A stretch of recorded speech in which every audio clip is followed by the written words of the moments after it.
What's going on? How y'all are? It's Cajun Wednesday, cooking it up with Cory.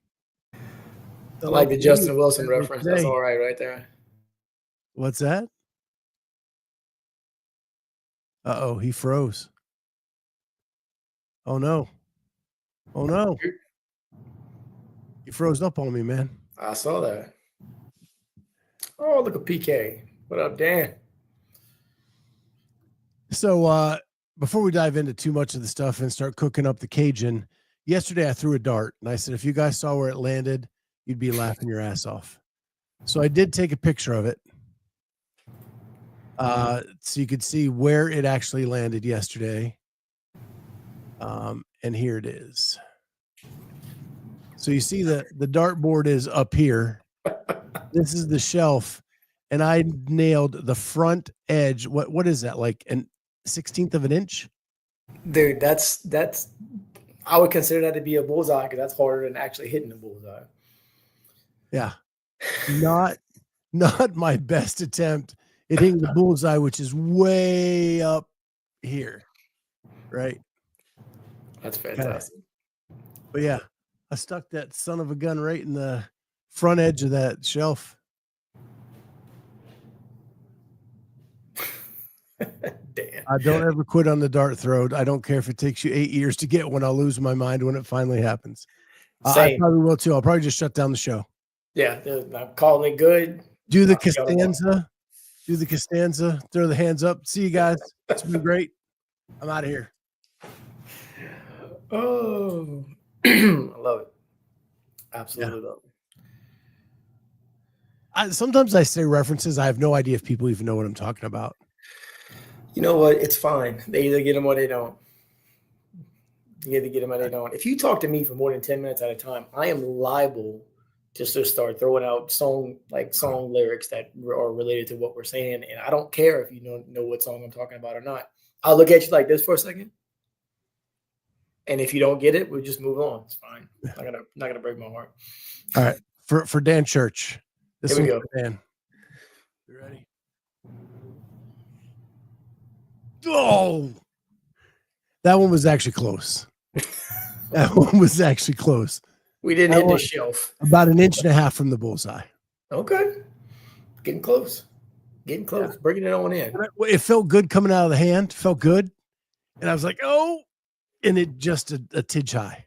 Well, it's like kicking a soccer ball or throwing a baseball or making contact with a bat. Like, you know, right when it hits, like, oh, that's going to be good. I was waiting for that to be, because it was for you, man. It was dedicated to Dan Church. That's the Dan Church garage gym fitnesser in the space. That dude is very, very fit. That is no question about that. Well, speaking of Dan Church, where I met him was at MFC. The qualifiers for Masters Fitness Championships were just a week ago. They think they closed up. Well, Sunday, actually. Sunday. So about 3 days ago. You did those qualifiers. Yeah, I did. So what was it? Was it 2 years ago? You competed in the RX division. 2023, I competed in the RX division. As it stands right now, as long as I make it through video review, fine, because the leaderboard's not final yet, or at least I haven't gotten an email that says that it is yet. I will be competing in Elite. I currently am in 17th place as far as that's concerned. And the way they work at MFC is that everybody does a qualifier the same. Yep. Top 20 go in the Elite division. Next 20 go into the RX division. Correct. So about that. So I don't read instructions well. We went over that last week. Yeah. Right. So following up from that, you and Bill Leahy, it must be something about the Bayou. Oh, dude. Here's the thing, and it's my own fault, which, I mean, it's always my own fault, but it's my own fault because I just assume things, right? I assume that if you're going to program a 2K row into 150 burpees over the rower, that the 150 burpees over rower is the important part because your tie break time is your row time, right? Well, the row was worth 16 reps for some reason. I completely skipped over that. Which, to be fair, it wasn't just me.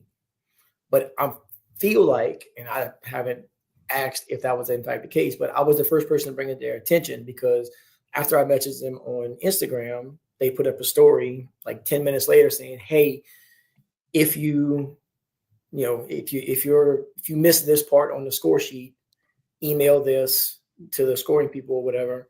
Well, that's what they did for me initially, right? So, and when they did, whoever's on the other end of their Instagram, literally sent me a link. Hey, this is the email address to send an email to get your score corrected. So I did that.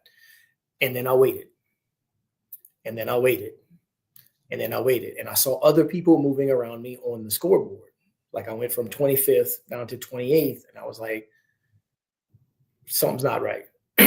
And I got in the meantime, Thursday, I believe that was, I got an email or a message rather back from Gmail saying that, hey, we tried to deliver this email. It didn't go through for whatever reason. We're going to try again for the next 24 hours or whatever. And it didn't connect in my brain that maybe I had the wrong email address. They sent me, the one that they sent was Masters Fitness Collective and not mastersfitnesschempionship.com. So I took a screenshot and messaged them again and said, hey, I got this back from email. And I still haven't heard anything, et cetera, et cetera, et cetera. And whoever's on the other end was like, oh, yeah, that's the wrong email. My bad. Here's the right one. So that was, I don't remember if it was Thursday night or Friday morning, whatever it was. Sent a new email with the correct address this time. And I still didn't hear anything back. Okay. Now, in the meantime, we got my son graduating from high school. I was just coming back from being slightly injured as far as that was concerned during the week. And just had a lot of stuff going on. And then it's kind of, or at least it was to me, letting me get in my head, demoralizing, watching people just go ahead of me and my score not moving. I was getting frustrated. I was getting aggravated. Me and Dan were talking about it. He was like, dude, just do them. Like, because at that point, I was so aggravated that my score hadn't been fixed when they told me it was going to be fixed. And I saw other people moving. I just was going to not do the last two. I didn't care at that point. Like, it was bothering me. Dan Church convinced me and go ahead, just do it. Like, it's a good training piece, nothing else. Just do one of them. So Friday night, I get off work. I go to the gym and I do it's 3 rounds of dubs and thrusters, rest a minute, and then 3 rounds of toes and toe to bar and thrusters, rest a minute. The toes and thrusters are 21 toes bar, 9 thrusters at 115. I was the only person in the gym. It was Friday afternoon. I had a long day at work Friday, like wasn't in the best headspace to begin with.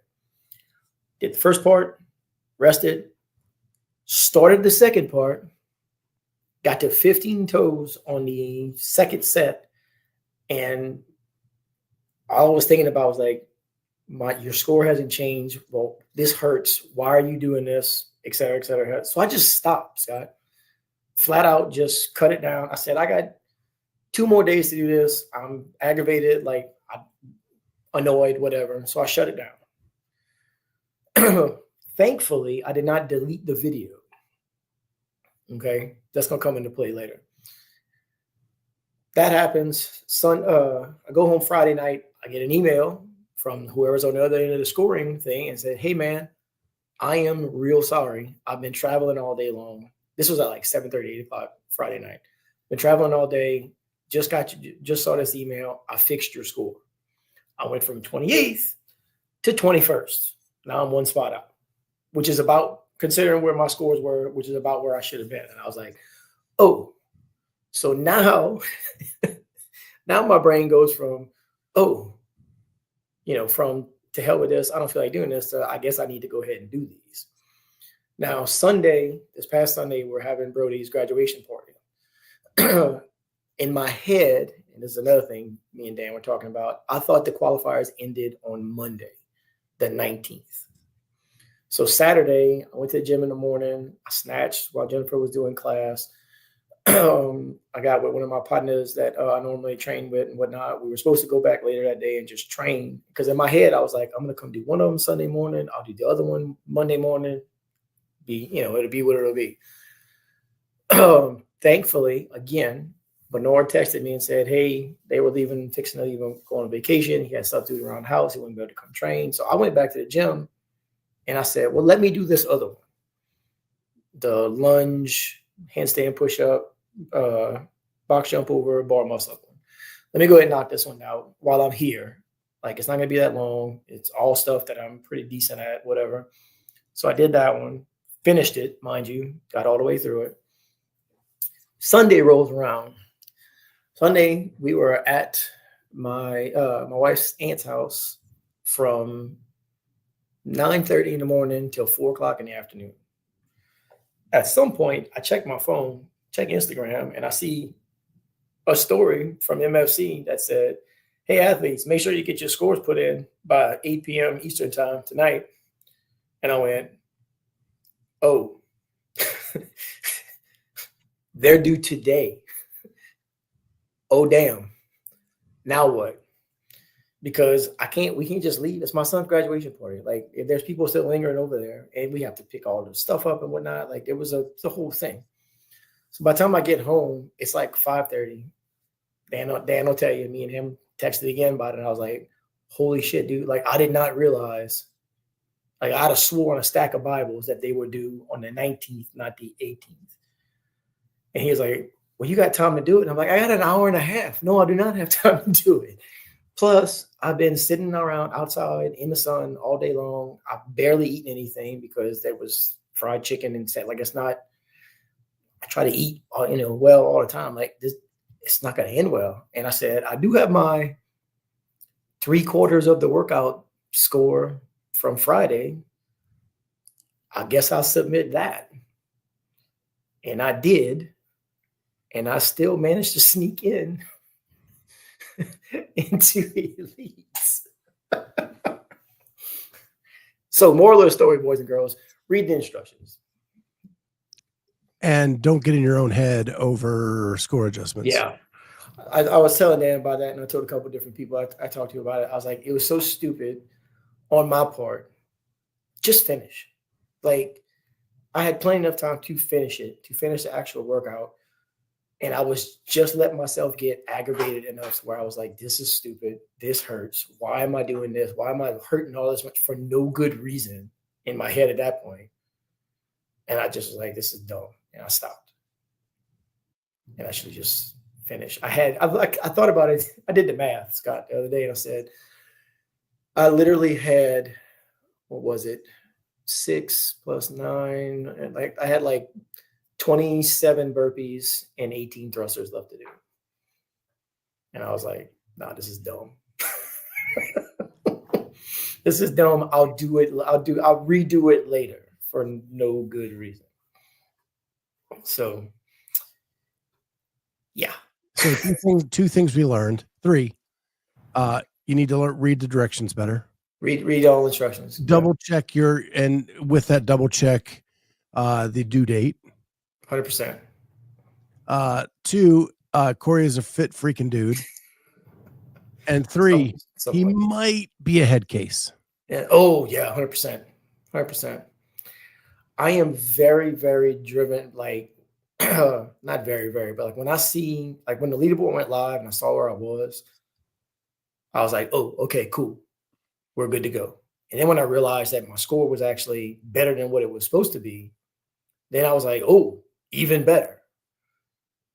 And then when it didn't get changed immediately, well, not immediately, but over the course of a couple of days, in which it was nobody's fault. Like, it wasn't their fault. He just sent me the wrong email. Like, it wasn't malicious by any stretch of the imagination. But I didn't know any of that. And so my brain immediately goes to, well, these people are retarded. No, I'm not doing this anymore. And they're not. And the reality is you submitted the wrong score and really needed to be patient in them getting to fixing it. 100%. 100%. Oh, it's my own fault. Because I'm well aware of that. What's that? They didn't have to fix it. No. They didn't have to fix anybody's. They fixed everybody's though. So I was pretty excited. I was glad for that, because the only place that they showed those 16 reps was on the scorecard. Well, I did all of these workouts by myself. I didn't use a scorecard. I never printed a scorecard. I take that back. The only one I did with somebody else, I had Jeff there when I did the snatch ladder, because I couldn't see my time on my phone to be able to know like when to stop and when to start and all that other good stuff. So I had him there just kind of count it and keep track of my reps for me, because it was a minute for time, 2 minutes, or a minute for reps, 2 minutes for reps, and then 3 minutes for reps. So there's that. And they also, like the last two, had some off the wall tie break times. Like if you got two pieces that you got to do, right? 2-3 round things with a minute break in between. What would you think, Scott, would be the tie break? I don't know. Completion of the first 3 rounds? It's 3 rounds, rest a minute, 3 rounds. Yeah, sure. Yeah, Okay. it's not. Do you know where their leaderboard is housed? Competition corner. All right. How'd Dan Church do? Dan is in RX, and I think he's right on. He might, if somebody else gets penalized, I think he was telling me he might be able to sneak in. Meh. That dude, he's. You want me to tell you what he told me? Yeah, 26. Let me tell you what he told me. He said, I guess if I qualify in RX, I have to go and win it, because I did pretty well in Elite the last time I went. Yeah. And I was like, yeah. I think Dan is a better in-person competitor. I think you're a better in-person competitor. This online stuff is just not good for my friends. I need people on either side of me. Like I need it to be an actual race. I need to see what's going on, know to push or not to push. Like I need all of that.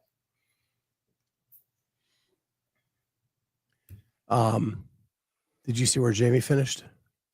And I didn't, but I have a pretty good idea. So yeah, that's what I figured. Yeah, but did you see who's in third? Really? That's a name I ain't seen in a while, dude. She's always at MFC.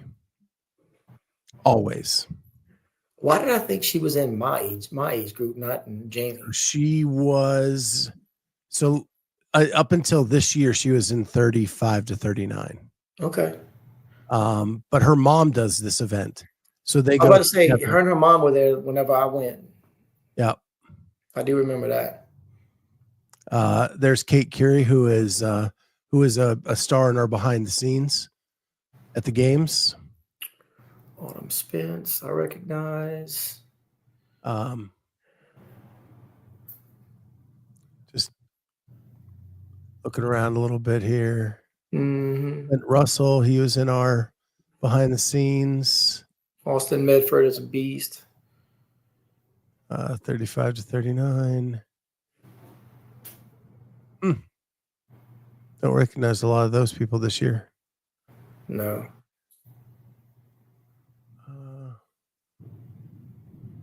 There's Cory's division. Yep. I know Jason. Mike Kern. Mike Kern's been in it forever. Paul Clark was actually in RX. Yes, sir. Paul Clark was in RX with me at whenever I went in 23. Good dude.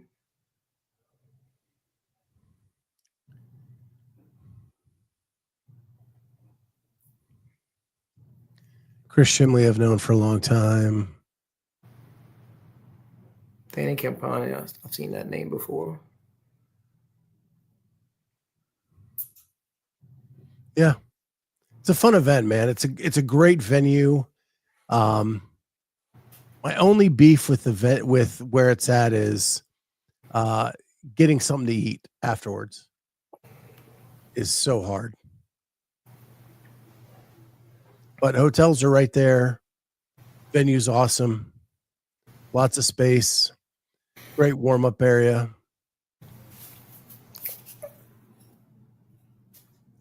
Let's see what we got in the females here. Oh, multiple network errors detected. Huh.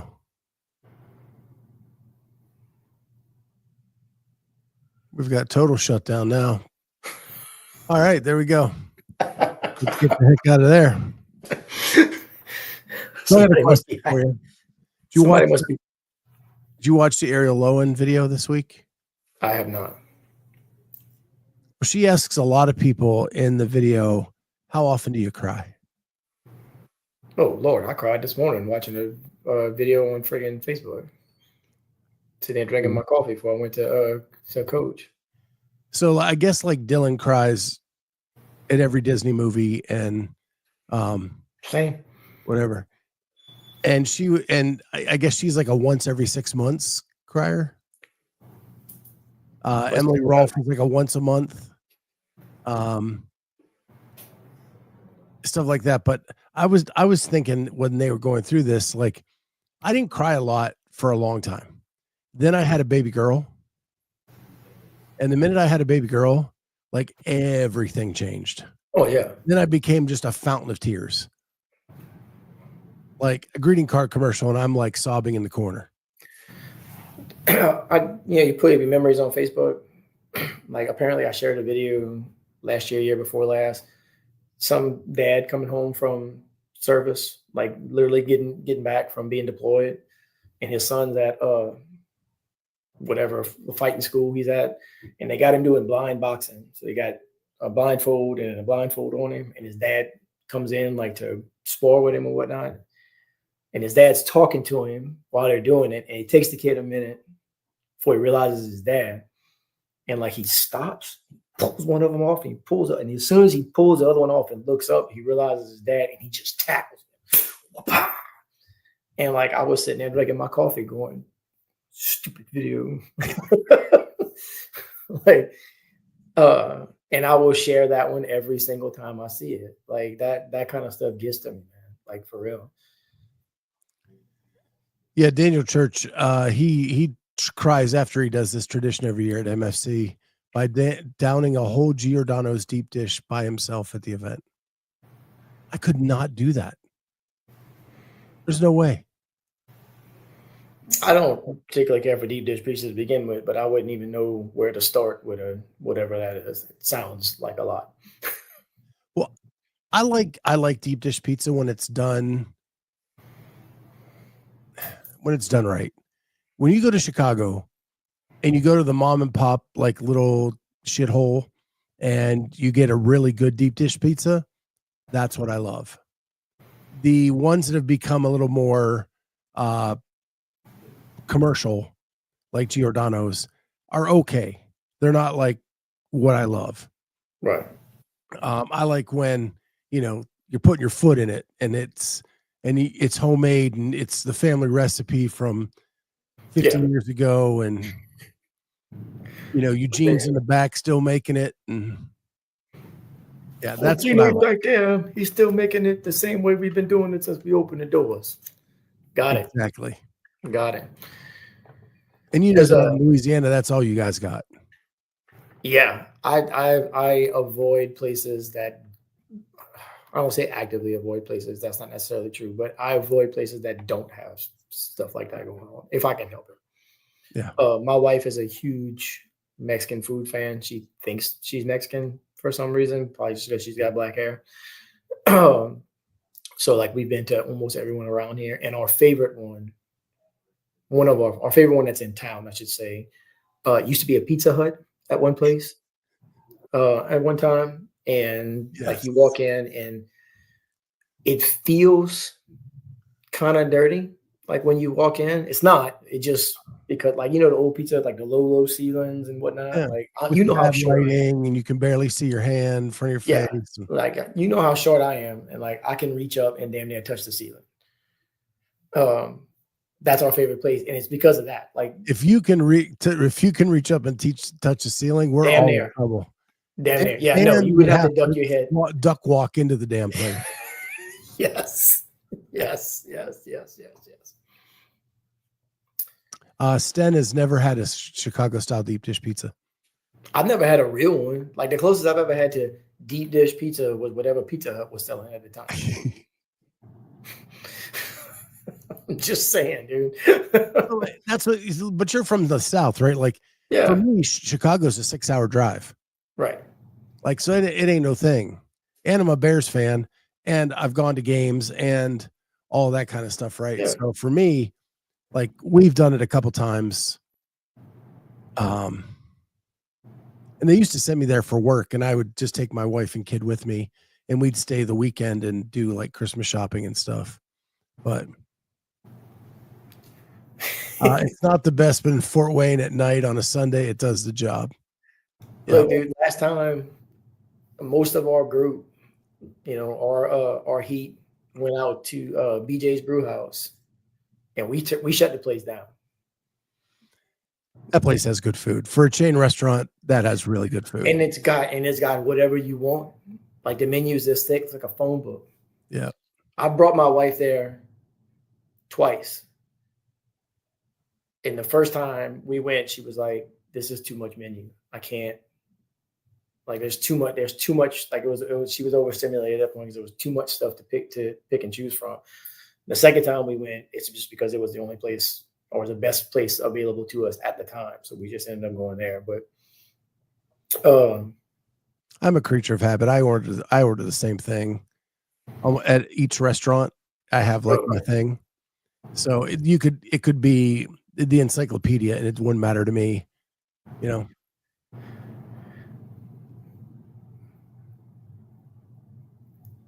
Well, so I don't know if Cory decided to actually go to MFC. We need to convince him to do it. So the last time I talked to him about it, I said I wasn't sure if I was going yet. Were you still No, this was Monday after, or actually Sunday night. Sunday night after it got, like, the leaderboard went live. So I put my 3/4 score in. We were watching the season finale of American Idol because old boy was from, right here by the house and whatnot. And I guess about 7:45, I went and looked. Nothing had came up yet. And then about 8:30, I went and looked again. And holy shit, I'm in 17th. And then I went to bed probably about 10 o'clock. Like, I hadn't put much thought into it. Here's my thing, and this is real stuff right here. The last time we went, we had a contingent of people from my area that we knew. This time it would just be me. Like Brandon Fontenot did the first 2 workouts, and then he brought his daughter to New York, so he didn't do the last 2, so he's not going. I know people that are going to be there. Obviously Dan's going to be there. My boy Luke is going to be there. People I've competed with are going to be there. Jamie's going to be there with her. Jamie wants me to go too. Her and I had that conversation the other day. I'll probably go up. I'm sure. Yeah. Oh, that's what Dan said. He said, Scott and Jamie's going. Like, you need to go. So we are leaving Saturday to go on Brody's senior trip, the Alaskan cruise. Flying to Seattle Saturday. We'll be cruising all week and whatnot. Get back on the following Sunday. Yeah, and then I'll be home the Monday after that. So I got time to figure it out. I kind of want to go now. For reasons I will tell you about not on camera. Yeah, but is it because you're keeping receipts? 100%. Okay. Gotcha. 100%. Speaking of other leaderboards, one went final this week as well, and that is the semifinals for the elites went final. No real change on the men's side. Adler wins. Jay Crouch second. Dallin Pepper third. Tudor Magda doesn't get penalized. Wow. So he is going to the CrossFit Games. Jason Hopper, James Sprague, Ricky Garrard, Justin Medeiros, Enrico Zanoni, Colin Bossard, and Harry Lightfoot. So those are your 11 men. And then Chris Ibarra just used TFX to go. So really the top 12 are all going, meaning that Yona Koski was one spot out again. I feel like Yonakosi's 105 years old. He's not. We looked it up, remember?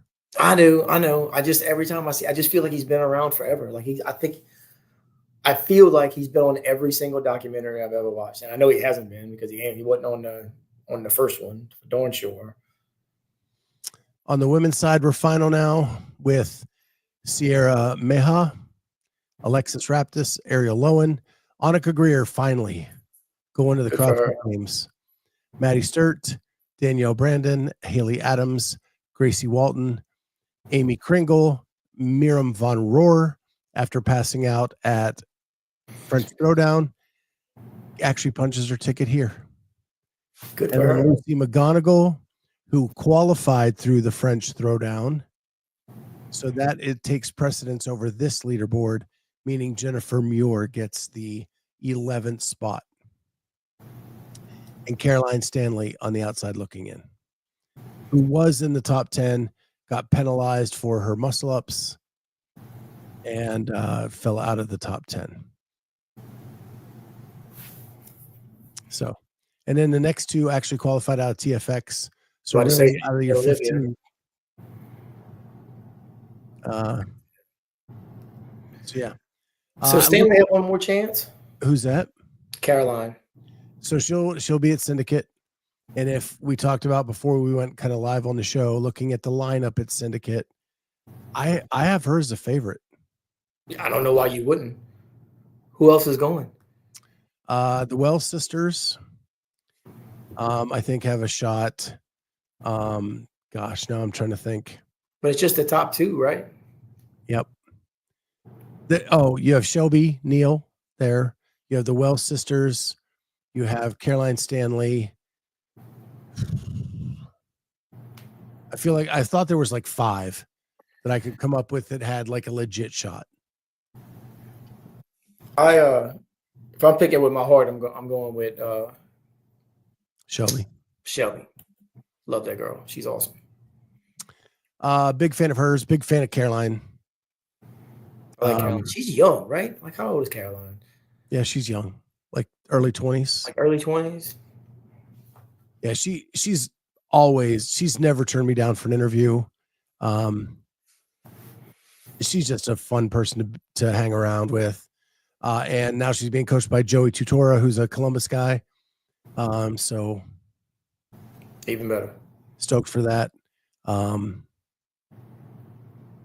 And she's got Colton in her corner, man. He talked her up so much on the Savant podcast, with them sharing the same coach. They must be doing some training stuff together and comparing scores and stuff. Colton's such a good dude, man. So yeah, I think I'll have to look at it again, and Friday I'll make my official picks, but I think I have Caroline Stanley as the number 1 pick for Syndicate for sure. Well, I don't need to do it Friday. It's another week away, a couple weeks away, whatever the hell it is.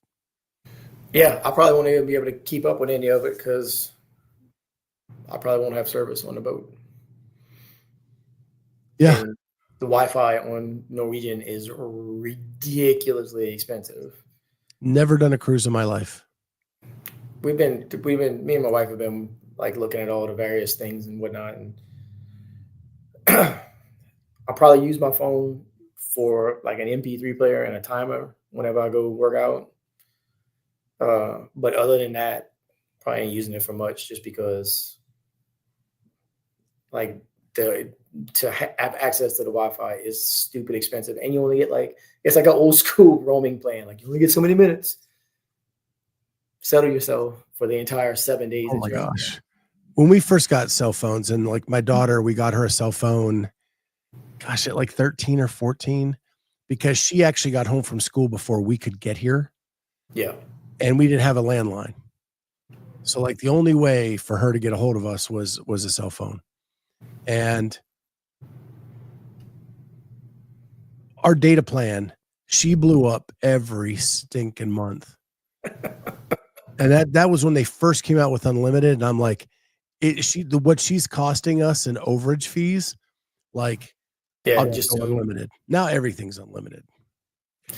But we did the same thing. Well, pretty much the same thing for Brody. Like whenever he was going to be somewhere where we didn't know where he was going to be necessarily, or didn't have a landline, whatnot, like that's when he got a phone. He didn't need one before that. Did that with my oldest too. You want to hear what's crazy is my mom, where she lives, if I go to her house, if I'm not on Wi-Fi, I get no cell service. That's how far in the woods my mom lives. So she can't have a cell phone only. She has to have a landline or she cannot get phone calls unless someone's FaceTiming her or using an Apple device, right? And so I was there when she had the stroke and everything. Her phone bill for that landline, that phone company ought to be taken to jail for what they are charging. Because the only people they're getting with this are the elderly. Oh, 100%. Or people like my mom who are in the middle of nowhere and have no option but a landline. Absolutely. That phone bill for that one landline was over $100 a month. Dude, that's robbery. Isn't that insane? That's flat out robbery. That is like you just shouldn't be stealing something from somebody. That is bananas crazy. And they are taking advantage of the elderly and people who have no choice. Yeah. Yeah. Oh, you have to have it. Oh, man. So sorry to hear that. When I got rid of mine, it was like a part of a package of like the internet, phone, whatever, all the things, cable, all that. And it was like $19. Yeah. Which is okay. That'll make sense. I saw like $109 and I about shit myself right there. I would imagine so. When we moved into our new house, we had one internet service provider and it wasn't working. It wasn't working well enough. My wife works from home. So we ended up switching back to one of the more main ones around here, I guess you would say. And they asked, like, do y'all need a landline? No, thanks. We're all right. It's like $6 a month. I'm like, I do not need anything making noise at my house that does not absolutely need to make noise. Appreciate it, but no thanks. On top of that, Scott, I wouldn't even know where to buy a phone. Right. Amazon. Oh, I'm sure. Amazon has everything. Yeah. But or you could plug in your Princess phone from 1989. You laughing, but I'm pretty sure somewhere in my attic there's an actual old school like with the antenna. I know my mom still has hers. So she don't throw nothing away. It's probably in her attic. But like the cordless with the big antenna you pull out, Zach Morris looking thing. Sup, y'all? Yeah. Absolutely. That's awesome. Like it's funny, like when you watch old episodes of Friends or Seinfeld and they pull out like the old, like, do you think you got any better signal by pulling that thing up, or was it the placebo effect? At no point did I pull it out and it was like, oh, hold on. Oh yeah, that's way better. I can hear you now. Do you remember the first cell phone? Well, not the first, but like one of the early cell phones where only the speaking piece flipped down. And they had like a little plastic antenna that popped out like this much. Did you pull up? And it was plastic. It couldn't conduct anything. No. Oh yeah. But look, every single time until I got the Nokia, whatever it was, 3380, whatever, the indestructible one. That one had a hard plastic thing on it. Like you couldn't pull that out. The cover was to protect the ground if you drop it. Yeah. Yeah, when we first got a cell phone, we shared it. My wife and I shared it. So like, and I was in school at the time. So like I would take it to school with me to be able to call her. And then if like she would go, she would take it to the store with her. And like, we only had one and we would share it back and forth. Yeah. Yeah, cordless phones used to have an antenna. Yeah, like the old walkie-talkie. Extend that baby out about 6 feet.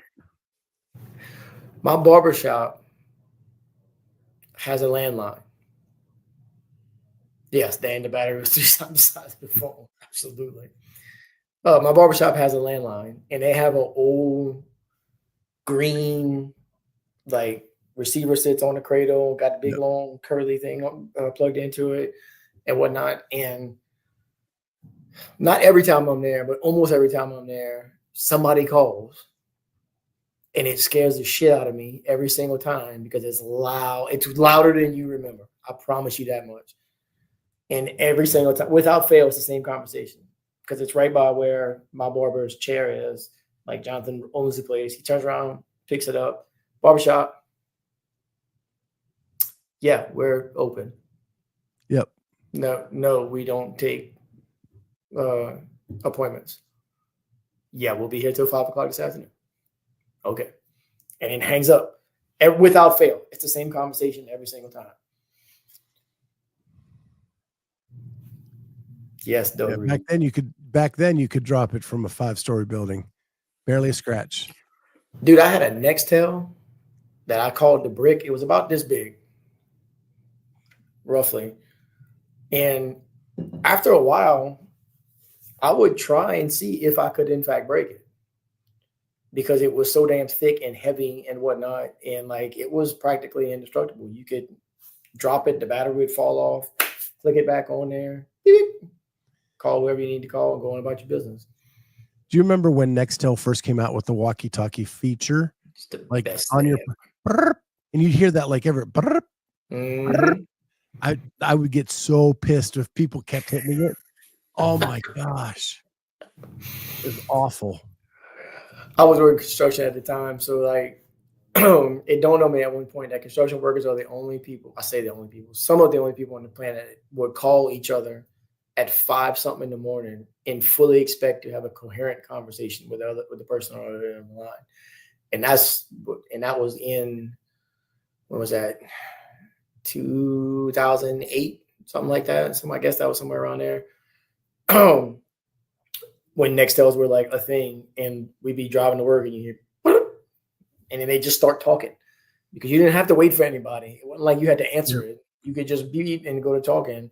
And it was great and it was not great because who knows what they were saying. I don't know if you ever met me, but like most of my friends at the time were just like I am right now, where you're not real sure exactly where this conversation is going. Yep. It's just funny that, gosh, man, how phones have changed just in the last 20 years. Oh, yeah. I think the iPhone was invented in 2008, 6, 8, somewhere in there. Oh, I don't even know. Yeah, I started to hate those Nextels because I was in an office setting and people would use those. Right. Yeah. Jay Birch, hey fellas, I've been listening but driving. Hope y'all having a good day. Hope it's as good as yours, brother. Absolutely. I saw Jeff on TV last weekend. I did too. He was no repping Olivia Kerstetter, I think I saw. I don't know if she got no ripped. I'm just giving him. It doesn't matter if you cheated or not. We're gonna go ahead and say he did. Yeah, he was repping Olivia Kerstetter at TFX. Saw that. We got this vocal platform, and he's just listening while he's driving. So, Netse Milano, I remember someone screaming something at me while I was in church. Yeah, that's what I'm getting at. Like Nextel was a dangerous idea. You didn't have to answer the phone; people would just go to talking. Yep. Yeah. Absolutely. Man, we are so damn old. Getting there. What happens if you keep waking up, Scott? You're gonna get old sooner or later. Yeah. Ah, man, those are good times. My daughter still, like, the first phone we got her was the something slide, the LG slide. And it like slid up and you had the full keyboard. That's the Matrix phone. Or did it slide open to get the Yeah, so it was like a phone, like a brick phone, and then you slid it, and it had a full keyboard, and Oh, the yeah, screen no, would that's turn not sideways, and you would this dude here. Oh, officially be a Field Masters athlete. Yeah, he's in that baby Masters division right now that only the MFC has, I think, which is the 30 to 34. Legends is not. So, yeah, 100%. Yeah. I got to figure out what I'm doing the rest of this year.